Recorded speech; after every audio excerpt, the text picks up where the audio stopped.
to this week's episode of the Montpelier Happy Hour here on WBEW 107.7 LP Brattleboro, your community radio station. And I am your host, Olga Peters, and this is the show where we talk about how everything in Montpelier shakes out for the rest of us. And for those who might be new to the show, the other thing we're doing this summer is looking at what can Vermont learn from outside perspectives. Since we are such a Vermont-centric show, we are looking to hear from other folks who are in the state this summer. And to that note, I want to welcome to the show Benjamin Frost, who is the Managing Director on Policy and Public Affairs of the New Hampshire Housing Finance Authority, also called New Hampshire Housing. And for those who have listened to our shows previously, you might be familiar with our interviews with Mara Collins, who is with the Vermont Housing Financing Authority. Thank you. And it's kind of a sister organization to what Mara does. So Ben, welcome to the show. Thank you. It's a pleasure to be here. It's so great you're here. And we're going to be talking about the second home market, which of course, regular contributor Emily Kornheiser and I have been talking about a lot. So I'm so glad you're here for this conversation, Emily. We haven't. I'm so glad to be here too. And I like to call it the vacation home market or the non-primary home market, because I think for some folks, this might be their third, fourth, or fifth home. And so might as well not narrow us down to only second homes when we're talking about it. And I am so glad to be here and diving in on this, because I think this is actually an interestingly New England specific issue in some ways. Mm-hmm.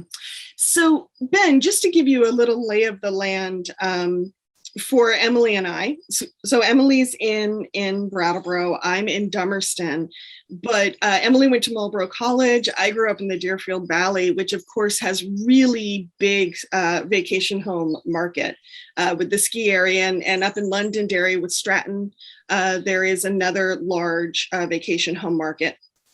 They're not exclusive to just around the ski areas, but I have been hearing as a journalist from a number of towns that it's getting harder and harder for year-round residents or permanent residents, however you want to say that, to find affordable rents. And some folks have told me that, hey, maybe it's the second home market and that's the problem, but we'd be sunk without it. And some folks say, oh my gosh, if it wasn't for this vacation home market, we would all be thriving and happy and perfect. I'm kind of guessing that the truth is in between there somewhere. So could you help us kind of pull it apart? Like, what does it mean to have a large vacation home market on an economy or a housing market? Sure, Olga. And I'm pretty familiar with Vermont. And, a long time ago, I was the executive director of a regional planning commission that bridged New Hampshire and Vermont. It was the Upper Valley Lake Sunapee Regional Planning Commission. It's now divided between the states. Mm-hmm. So I have a sense of Vermont politics. And if this qualifies me anymore, my wife is from CJ. It was a very sad day when she gave up her Vermont driver's license. But, so New Hampshire is in many ways a lot like Vermont in this respect. The prevalence of vacation homes, second homes, third homes, fourth homes, what have you. And if you look at the New Hampshire market, it's the lakes region, around Lake Winnipesaukee and Squam Lake and those areas, and the mountains, the Mount Washington Valley centered on Conway and going up to, Littleton, Franconia, Sugar Hill, that area. So there's a lot of similarities. Some of it's focused on summertime vacationing, sometimes, and some of it's focused on the ski areas. But it is all over. So there's a lot of similarities, and I think we're seeing between our two states is similarities of economic impact. So it's kind of a can't live with it, can't live without it sort of problem that these towns face. Who have this high proportion of, we'll call them vacation homes, homes that are not people's primary residences. They do bring in a lot of really important tax revenue to the municipalities that host those places, and they don't have the same degree of expenses associated with them. It's often often cited as an opposition support for against a new housing development, whether it's affordable housing or even high-end housing. It's who's going to educate the kids. Well, the math is a lot more complex than just that, because people who move into a town also support the local economy. They're the people who buy the goods at stores, who do the shopping, who build community. And that's something I think that we really miss with the presence of second homes. We have people who are going there, but who aren't really part of the community. And I think that that's part of the negative impact of second home development, is you get all this development that doesn't really add to the community in a way that is more than fiscal. It does do that, and that can be helpful, although depends on how it's done. It can also be a drain on municipal coffers as well. So many threads there. So excited. I definitely want to talk about the cost burden opportunity. I want to talk about the taxes. But I think first I would love to talk about this thread of building community, because I think this is a really interesting aspect of that. So there's sort of the spiritual aspect of it, that living next to a home that's vacant 3/4 of the time, or 99% of the time, has a certain heavy element to it when you're living there, that you don't really have a neighbor. And there's some freedom in that, absolutely, but there's also that there's no one to borrow sugar from, and there's no one to fight with inside your own mind about whatever is on their lawn. It's just that's a very, very different thing. And at a street that has multiple houses like that, it's very hard for neighborhoods to come together, right? And then in some communities where you have 50% of the folks, or even more, if it's the whole community, the crew of volunteers that our communities in Vermont, and I believe your communities in New Hampshire, rely on, in terms of just the amount of volunteerism that we expect in order to keep all of the trains running as well as they do. We don't have that either. Mm-hmm. What are the other sort of threads of that lost community that you see over in New Hampshire about this? Well, I'll start with a community that's not lost, and it's my little town of Warner, New Hampshire. It's I describe it to people who aren't familiar with the area as the place where Boston stops on its way to Vermont. It's exit 9 on I-89, but it's a lot more than exit 9. It's more than the Market Basket and the McDonald's and the state liquor store, of course. There is actually a village that is really great, pretty vibrant, although it has suffered from COVID. Most of the restaurants in town closed, but are now reopening, which is a great sign. Warner, in fact, in the 30s, 40s, and 50s, was one of the centers of the New Hampshire ski industry. Mm-hmm. It had a little slope. It was called, Breakneck Hill, I think. And there was, not ironically, a crutch factory at the bottom of the hill. But, the trains. What factory? Crutch factory, wooden crutches. So you ski down, break a leg, and you get a crutch at the bottom. That's a good symbiotic relationship between business. Good thinking there. But it's now a town of about 3,000 people, but the trains would come up from Boston, and the whole town would come together and feed the people, the couple thousand people. The entire John Hancock company, the insurance company, would do its ski day in Warner for years and years and years, until finally it just collapsed under the weight of the size of the thing and the development of much larger commercial ski areas.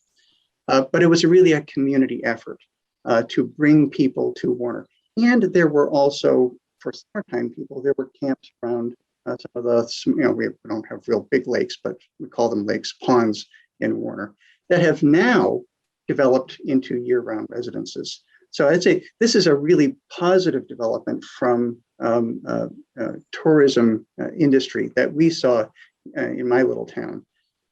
But then you look at, places like, Woodstock and Lincoln, which are on the west end of the Kank up on I-93. Mhm. And what you have in Lincoln in particular is a tremendous amount of condominium development, associated with the ski areas there. And those are people who just come and go. And as Emily said, people, if you got a street of houses and one of them is year-round occupied, the rest of them are short-term rentals. But people occupying those short-term rentals, even if it is a regular flow of people, they're not there to interact with the people in the other houses. They're there only to interact with the people within the house. So they're not in any way building community. They're not adding to the fabric of a community. They're not interested in doing that. That's not what they're there for. They're there to get away from those sorts of things sometimes, and to just have some time alone. So I think that this is an important consideration for communities that are faced with this kind of development, if that is what they want to do, to the degree they can control it. Mm. Because the regulation of the short-term rental market is a pretty thorny legal question, and it's a thorny political question as well. And I know that politicians in both of our states are wrestling with this. I thank you, Ben. I think what's standing out for me right now is, on that note of community, about purpose. When we are in an area, in a town, what is our purpose for being there? And I'm sure when all of us have traveled, we have very different goals than someone who is in a community full time. And that's just sitting with me. The other thing that's sitting with me is my stepfather used to own an inn and a restaurant in downtown Wilmington. And I remember seeing how the business changed, and the business changed for many, many reasons. But I remember seeing a shift in downtown Wilmington as Mount Snow built more and more condos and or lodges on its own property to keep more and more people there all the time, and how the tourist areas in Wilmington kind of, in my experience, emptied out. And I'm talking like 80s, 90s. This is a while ago. And how that changed, just who was coming into town and where the money was going, and those sorts of things for the downtown, at least. In my experience, I can't say what other people saw, but. I think that's an interesting thing, because it's sort of because the vacation home market is indeed such a market with so many market forces behind it. The sort of trends in what's hot for vacationing changes, and you're left with a lot of emptied out infrastructure as trends change. And as people have a really large, multinational corporations even have a pretty large interest in pushing people to that sort of next hot thing in vacationing. Mm-hmm. And so, here we have, and I know in New Hampshire, you have those lovely roadside motels that were like quite a delightful part of vacationing. And if you can find one that's like still kept up, it's actually really lovely. That now are rent by the week for folks who can't afford down payments or first and security on an apartment, and are really, for the most part, fairly substandard housing in our area, though they do perform a really important niche in the housing market. They do, but as you point out there, it's not that they're of low quality construction. It's just that they're not intended to be residences. They're intended to be there for overnight stays or for a couple of nights. But people actually wind up living in them because they can't afford someplace else. Those sorts of places have actually, in some areas, served a benefit during COVID as for deconcentration of homeless shelters. Mm-hmm. So as people weren't traveling, they weren't going to these motels. The shelters were able to use some of the CARES Act funding to rent spaces in those motels for the homeless population that they couldn't continue to house in those same numbers at the shelters themselves because they had to spread out.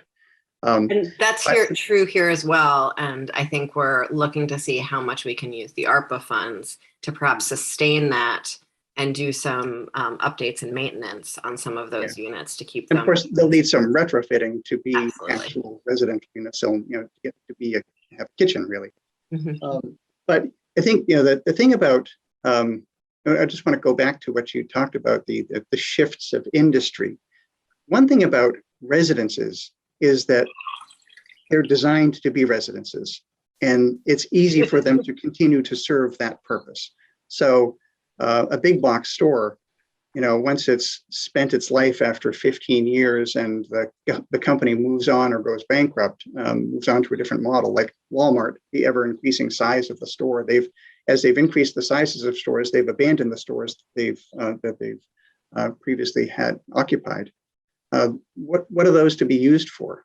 Maybe they'll be used by another company that needs a smaller footprint. But we have a lot of those things that are just sitting around vacant, or the malls. Malls are really single purpose things that and the purpose is gone. People always need a place to live. So the good thing about even vacation homes or second homes is that they can shift between these different types of residential uses, whether they're permanent residences or long-term rentals or short-term rentals. They're pretty adaptable. And I think that's a good thing. The way you frame it, it does sound like a good thing to me if we're talking about an emptying out of vacation homes. But what we're seeing right now in our region, and I'm curious to hear about your region, because they're so easy to transform between the two functions, that means that homes that might be permanent homes for people are now becoming vacation homes for people. Yes. And that means that we have no mechanisms of maintaining permanent housing in our community. And that's a question I would love to ask you, Ben, too. When an area is shifting between, say, vacation and permanent homes, do you see the biggest impact on home ownership, or do you see the biggest impact on the rental community? Like, who feels this first, I guess? I'm not sure I can say who feels it worse. I can say both feel it. And I'll give you a couple of examples. I looked at some numbers in advance of talking with you. And of course, we have the census data that, the 2020 census data just came out. So we're all very interested in looking at that. But just remember, the census reflects the April 1st, 2020, where people were living. And that's just at the beginning of COVID. So we can't look at the impact of COVID in the census numbers. But longer term trends, pre-COVID and current COVID, and now we hope post-COVID, we'll be seeing these patterns. So I looked at in the census data, and this is the American Community Survey, which is what replaced the census long form a number of years ago. There's a 5-year grouping of data that looks at, so it's pretty accurate because it's a moving average over 5 years. Looks at the occupied units, and this is in New Hampshire counties, and the vacant units, which is a pretty good surrogate for second homes. Some of them are just vacant because the owners aren't there, but a good number of them are actually second homes or third homes or fourth homes. They're vacation homes. Statewide in New Hampshire, and I don't know what the numbers are in Vermont, 16% of all of the units were vacant. This is the ACS from 2015 to 2019. So that's a little over 100,000 units in the state that were vacant. So out of a total of 640,000 residential units in the state total. Looking at the county numbers, and just recognize so that Coos County is New Hampshire's northernmost county. It's the economy is a lot like the Northeast Kingdom, and it is the least populated county. And the economy has suffered with the departing of the paper mills. 36% of the units in Coos County are vacant. So you could infer that most of those are probably, second homes, camps, what have you. Carroll County, which is the Mount Washington Valley, the area around Conway, New Hampshire, and the ski areas there and the summer tourism there as well. 48%, 48% of all of the units in Carroll County are vacant. That is an extraordinary number for an entire county. And most of those are going to be for vacation purposes. That has a huge impact on that entire area. And a lot of people would say, great, it's driving the economy. That's what makes Conway as a tourist destination work. And so it's great for the Conway economy. Unless you're an employee and an hourly employee in one of the retail establishments or one of the hospitality establishments trying to find a place to live, because the costs have just gone through the roof. We just did, New Hampshire Housing does an annual statewide residential rental cost survey. And we just published that last month for 2021. And for Carroll County, the area around Conway, the median rent is over $1,000, which might not seem huge, but if you're making, $12 an hour, you can't afford that. And it's gone up 8.8% since 2020. Wow. So the prices are going up Fast. Yes, Ouch. going up really fast. And so we see, and the market, the housing market, generally speaking, during COVID was just nuts. And none of us really expected that. We expected it to tank, and it didn't. So we're trying to figure out long-term what the impact of COVID is going to be on all of these things, but it's tough to say right now. So like I said, in statewide overall, 16% of the units might be second homes, but in places like Coos County, way up north, or Belknap County, which is the Lakes region, 35% are vacant or second homes. Carroll County, almost half are vacant or second homes. That's a huge proportion of all of the units on the market. I'd be curious too, in those communities, how many of the folks who actually work in the communities, even in the tourist industry, how many of them still actually live in that community, or if they've had to move out and are now commuting into work. And what has happened there as well. Yeah, it's a great question. Maybe at some point census data will actually reveal if you can stratify commute time by place of work, by income. That would tell you a lot, or you could do kind of a survey. But it is true. I mean, and we hear this anecdotally a lot, that people who are working in these industries actually have to drive to where they can afford to live. From a mortgage purchase standpoint, it's drive till they qualify. From a rental standpoint, it's drive until you find something you can afford. Right. This issue of affordability is really key. And I read, I think it was the recent 7 Days had an article about housing affordability, the housing crunch in Vermont. And there was this story, really poignant story about this couple that lived in Stowe, and they were trying to find a place they could afford. And they couldn't find a place they could afford to buy in and around Stowe. You think about Stowe, oh yeah, of course, it's a really hot vacation spot. So they are moving back to Michigan, where they came from. And that's a really sad story, sad for Vermont. And it's a sort of pattern we see repeated here in New Hampshire as well. We did a labor shed, which I think is the greatest phrase, just to pause for a minute. Labor sheds are like watersheds for folks, and it's where the labor for a region comes and goes to, the same way a watershed is where the rivers and streams and floodplains come and go. So we did a labor shed study in Windham County and the surrounding counties, because we're very much in the tri-state area, or a tri-state area, the tri-state area, certainly not. But what we saw is exactly what you described, that we have people with incredibly long commute times to get between where they work and where they live because of wages and affordability not necessarily lining up.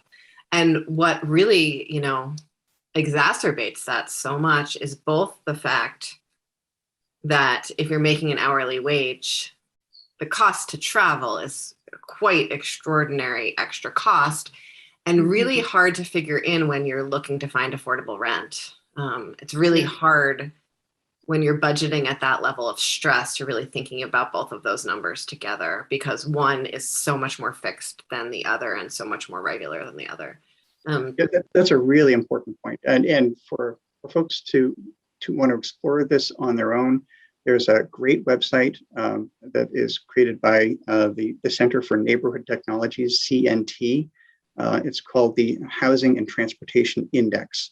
And it looks at each census tract and does this sort of fairly crudely analysis that you were just talking about having done for Windham County. So you can look at your own community and figure out, what the typical cost is for housing and how far people are traveling, what your transportation costs are to get to your job from where you live. And it's a helpful way at looking at broader patterns.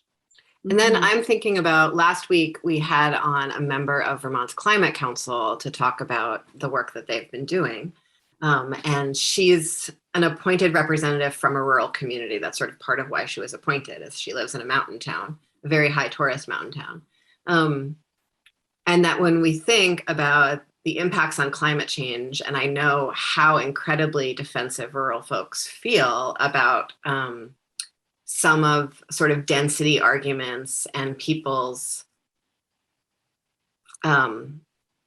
some of the jargon and some of the stories about what we're going to need to do for climate change, and everyone's going to need to move down to the cities, and we're going to empty out our rural areas so that we don't, and I recognize that fear that people have, but what I think is a much more real thing for us to fear is the incredible carbon impact of folks who are working in some of those areas and living in the dense areas and traveling back and forth. And that the more we can have people actually living where they're working in the mountain towns, much lower carbon footprint for our states, in addition to the costs. We are just about out of time and we need to go to break. But Ben, quickly, before we do that, what would you like to leave listeners with at this point? Any closing thoughts for now? Well, I think let's go back to what we started with, and that, the prevalence of vacation homes or second homes in communities can be helpful for taxes, but it's not great for community building. Thank you. The Montpelier Happy Hour on WVEW 107.7 LP Brattleboro will return in a moment.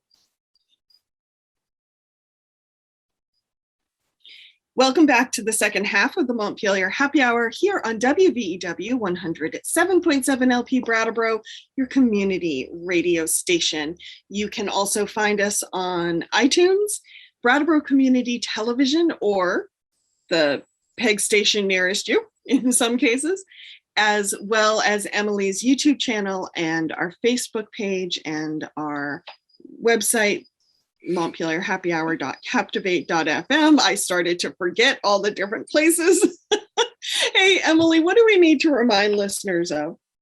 The views and opinions expressed here on the Montpelier Happy Hour are those of the hosts and the guests, and not the station they're being played on, the organizations that the folks are connected to. It's just the opinions of the host and the guests. Thank you.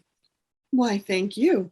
And speaking of guests, if you are just joining us, we are speaking with Ben Frost, who's the Managing Director for Policy and Public Affairs with the New Hampshire Housing Finance Authority, also known as New Hampshire Housing. And we are talking about what it means to have a large vacation home market in small communities or communities in general. And Ben, I would love to hear if we could pick apart some of the issues around taxes and the costs of having a second home or a vacation home market for communities. Sure. Well, this is the chief argument in favor of resort development because resorts don't introduce kids to the schools.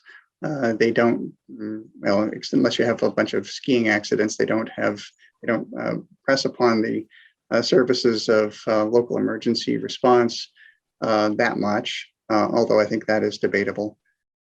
So they're seen as a way of increasing the so-called tax base of communities as a means of mitigating long-term increases in taxes.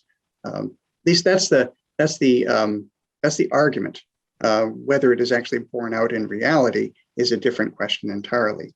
And I have a lot of thoughts about how it's borne out in reality that I've been noticing lately and thinking about, partly because I'm friends with someone who's a town clerk in a ski town.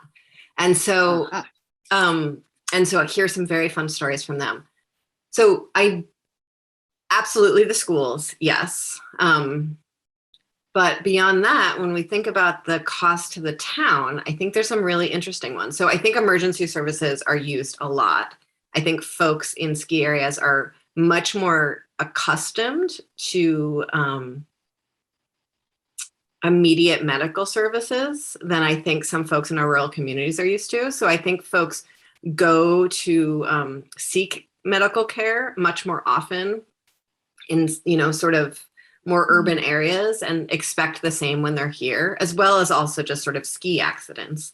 I think we see a lot more calls for ambulances in our ski areas, and we know we're actually, at least here, we're experiencing some major scarcity, call challenges. It's really straining the entire 911 system here.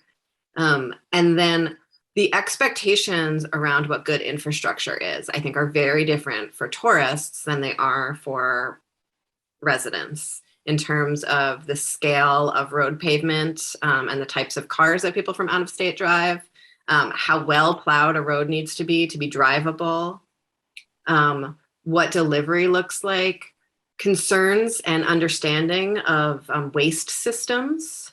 So both stress on wastewater systems, but also in Vermont, I'd be curious to hear about it in New Hampshire, but I believe this is true in New Hampshire. The way you dispose of your garbage is fairly complicated. Mm-hmm. And good point. I think folks who are coming here from away don't necessarily understand, nor could they or should they. It's way too complex, but there's very much this sort of like insider trading on like how you get rid of your garbage or how you get some sort of basic infrastructure services. And so the fact that people don't know those things also has a huge cost to municipalities because they're calling for services that they wouldn't necessarily call for otherwise. Or I remember there was a drowned goat in a stream recently somewhere that I was, and there was a bunch of tourists around and they're like, call the police, and I was like, one, I have no cell phone service, and two, like, those are not the appropriate people to call for the drowned goat. It's dead already. So that's like there's a lot of super funny stories that are like the very exaggerated versions, but I think there are a lot of extra costs because of increased expectations. Mm-hmm. Right. So I think that's spot on. And I think it does depend in part, the impact depends in part on what sorts of vacation homes we're talking about.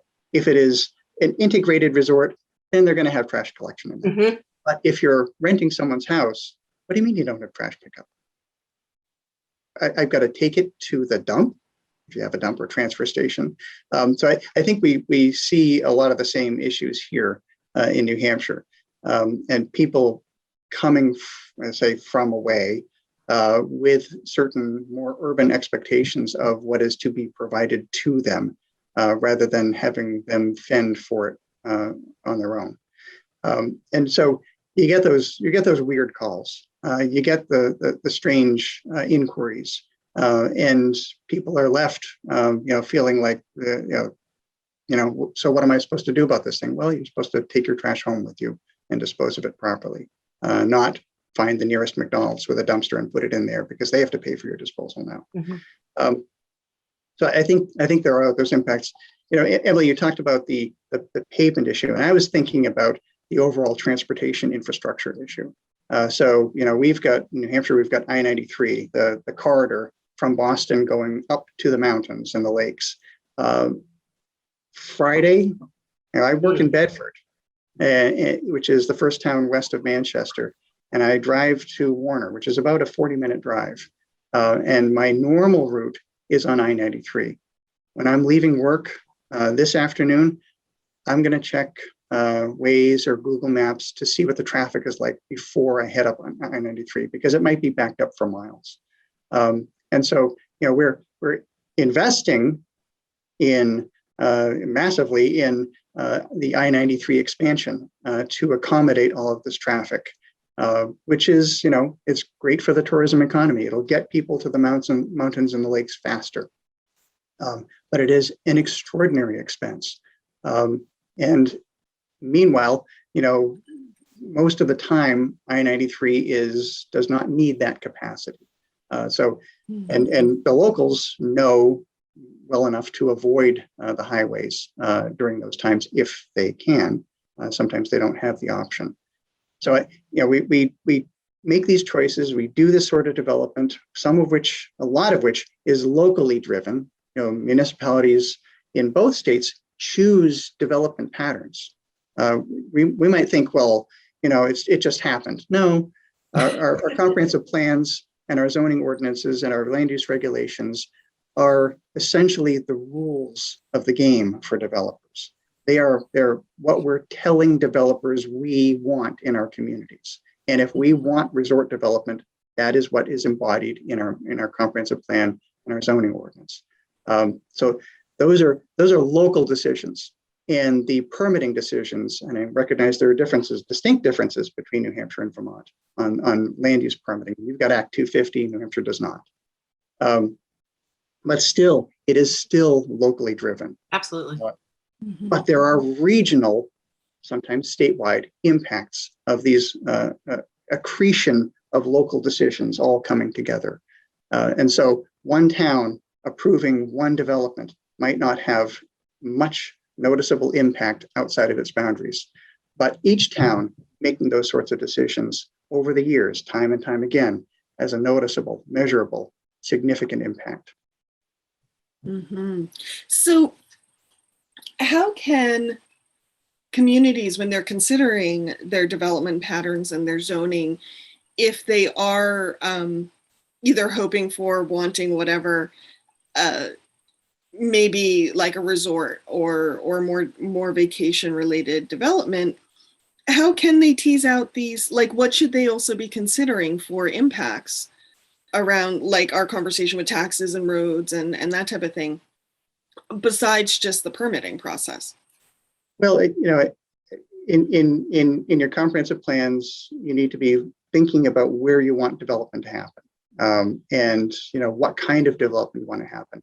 And I'm not familiar enough with the Vermont taxing structure, but here in New Hampshire, we have a few tools that are available at the local level. I would say not enough tools yet that municipalities can use to induce certain types of development using the local property tax and locally granted exemptions to foster certain types of development, whether it's rehabilitation of downtowns or now new development of housing. So those are tools that are available to municipalities to encourage development to happen. Beyond what that, I hear you saying though, what I heard you saying though, is that when a town is considering or a village is considering its own development, it might not be considering how that development is impacting communities 4 towns over that will then be driven through. In all likelihood, it's not. And so thinking regionally about these kinds of patterns and how one act influences the other is something that we don't do as often as we could here because we have really no county government. No, but you do have regional planning commissions. We do, yeah. Have a very distinct and important role in Vermont. I'd say an important role in New Hampshire too, but less. They have less power associated with them than the Vermont regional planning commissions do. Now, the Vermont RPCs are really important in the local development scheme because of Act 250 and the ability of the Regional Planning Commission essentially to help guide development from a regional perspective. And so I think for communities that are looking at the possibility of different types of development, they should be turning to their Regional Planning Commission and asking them, well, what do you think about this? Thank you. So can I ask about taxes? Oh, yeah. Thanks. So you touched on sort of incentive structures. And before the break, we talked about the idea of expanding the tax base by adding non-primary homes. So here in Vermont, we have our residential tax structure is basically divided between, this is vastly simplified, but divided between two different rates. We have property tax for residential and property tax for non-residential. And non-residential includes non-homestead properties, basically. So places that are not primary homes, and businesses and rental units and non-developed land. So those are four very different categories that we've all put into sort of this same rate structure. And then we have in statute that the base rate for the state should always sort of, the homestead and the non-homestead should be moving together. So I'm curious to hear from you, and you all tax such different things than we do, and you like to hide your taxes in little nooks and crannies. So would love to hear more from you about how you see New Hampshire being able to benefit from your non-primary home.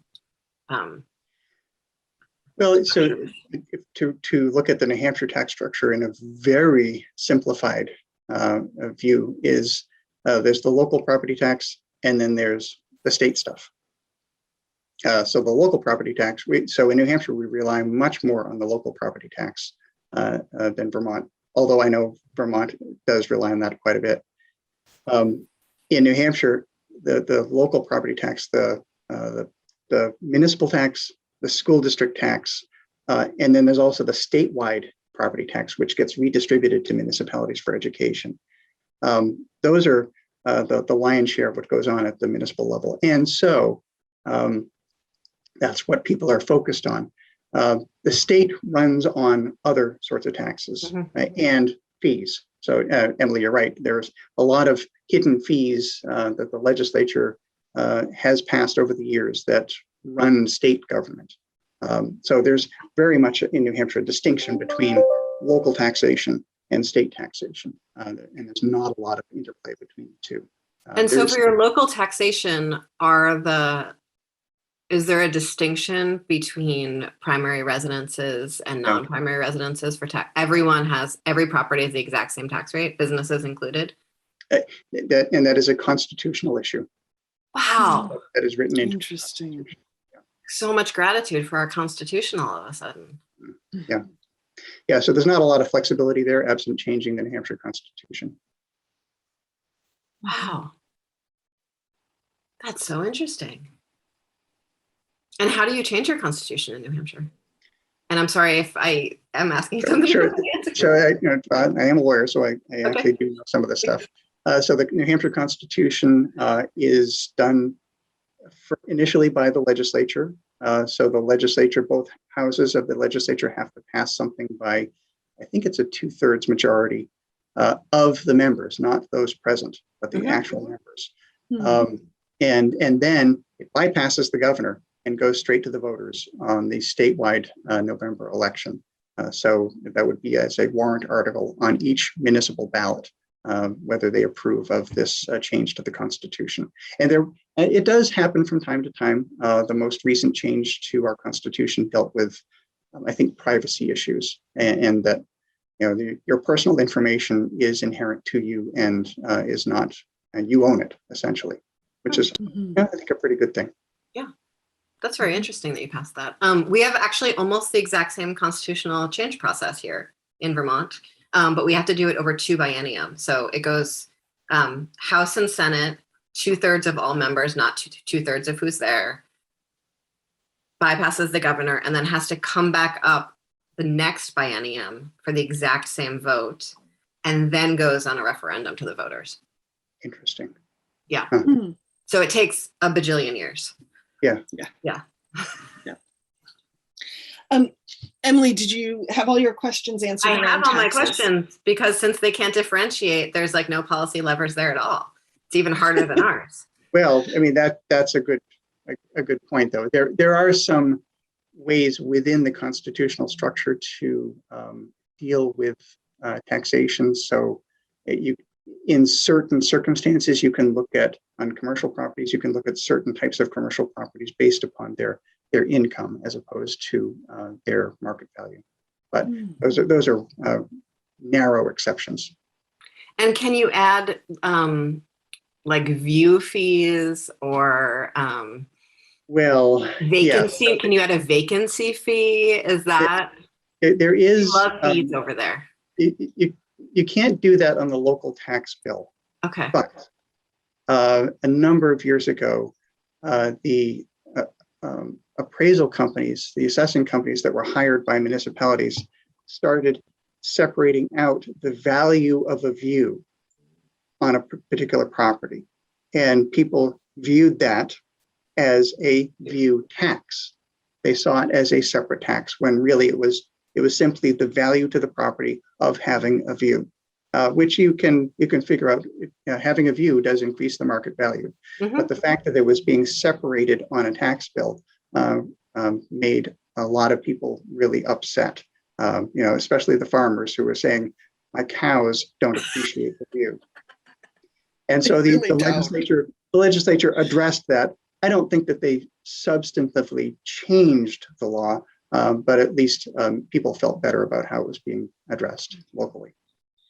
So I want to shift gears in the interest of time and talk about the COVID migration, quote unquote. How have you seen that play out in New Hampshire? And I know we're still sort of in COVID, everything hasn't sugared off yet, but what are you anticipating or what are you keeping an eye on as far as impacts go? There's a lot going on here. And, I'll park the tragedy of COVID to the side here and just acknowledge it. And this is a really difficult time and tragic for many, many people. It's also, from an analysis standpoint, it's fascinating to see what's going on, how people are changing their decision making, what they're choosing to do, where they're choosing to live. And there's a lot of anecdotal stuff out there too, some of it kind of apocryphal. So you listen to the realtors in New Hampshire, and they're saying, it's, and the purchase market is just nuts. So the median sale price in Rockingham County, the seacoast area of New Hampshire, was over $700,000 last month, which is just astronomically high for New Hampshire. And what they're saying is it's all the out-of-state buyers. Well, so we've been looking at this, and we actually buy the data on all deed transactions. We filter it out, and we look at where people are coming from when they're buying homes in New Hampshire. And historically, most of the purchasers in New Hampshire are from New Hampshire. There has been, in the past couple of years, an uptick in the proportion of buyers from Massachusetts in particular. A slight, I would say almost imperceptible increase in buyers from other places too, globally.